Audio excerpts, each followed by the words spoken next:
Leo World Cup 2022 tutorial, how to join the pool. So you'll get an email with a link to this page, and also for the password, you'll see the password. So you put the pool password that you get in the email here. First name, last name, your address, create your own password, and then a screen name that will appear on the list of contestants in the pool. And then most importantly, you hit the join button. Now I can't join because it's this red lettering saying I've already joined the pool, so that prevents double joining. So once you hit that join button, you'll go to this web page. Let me move this over. Oops. I removed that's good. And you'll see this web page. Ignore all this up here. It just tells you this is the pool. The important bits are down here. You can change your screen name at any time. This is where you do your picks, and I would suggest you saving this web page so you can go back to it again and again. So the stage, there's two stages. Stage 1 is the group stage. Stage 2 is the elimination stage.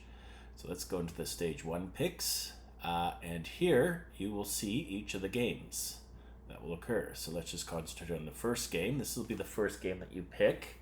First game is Ecuador against Qatar, and that is November 20th.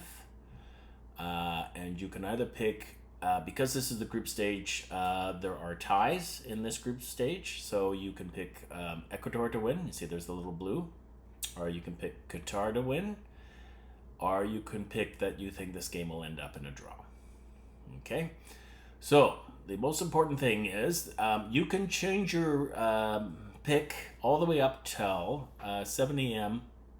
on November 20th, and you can change your picks all the way up to each of the games starts. So the next day you can wait till the next day to make your picks, as long as you pick before that time. If you try to pick after that time, you'll see that the your pick choices will be graded out. So here's another important thing. Once you, let's say we'll pick Ecuador to win this first game.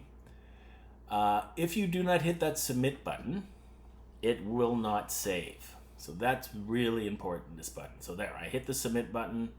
There you'll see I pick Ecuador. All good. Now I can still change it. There, now I set a draw game. But let's say I don't hit the submit button. If I don't hit the submit button, this is what can happen. Here, how can I do that?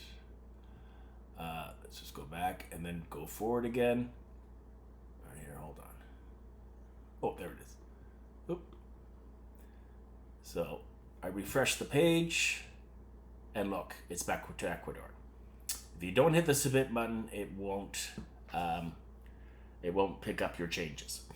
Now, you notice this is all in red. What it's telling you is you haven't picked these yet. Now that's fine, but it is a warning to you that, hey, we haven't had any picks for these games yet. You don't have to pick until the start of each game, but I would recommend maybe going through this whole thing and picking all the games, and for now, just pick everything, knowing that if you change your mind before the start of each game, you can still change the result of each game. Not the result, but your pick, I should say. Now, there's one last little point. If there is a tie at the end of the tournament, first, second, or third, if there's ties at third, second, or first place, we use a tiebreaker system. And how this works is you pick how many goals you think will be scored in this stage, in the group stage, and then you pick how many goals you think will be scored in the second stage, and then you add them together, and then you subtract those goals you picked against the actual goals scored, and the smallest number is the tiebreaker number, and the smallest number is the person who wins the tiebreaker. But this is only important if there's ties for first, second, and third at the end of the tournament. So let's say you hit 22, so you're predicting 22 goals, excluding shootout goals. So in the group stage there is no shootout goals, but in the second stage there is shootout goals. So they're not counted in this total goals by all teams for this stage pick. And again, you've got to hit that submit button, otherwise it won't show. So there it is. That shows that these are the 22 and your pick is Ecuador. So it's always important to hit that submit button. A good way to do that is to refresh the page, and if you don't see the changes, then you know you forgot to hit the submit button. Okay, I think that covers it. Again, if you have any more questions, do not hesitate to send me an email. I'll be glad to help you with any questions you have with the World Cup pool. And good luck. Bye.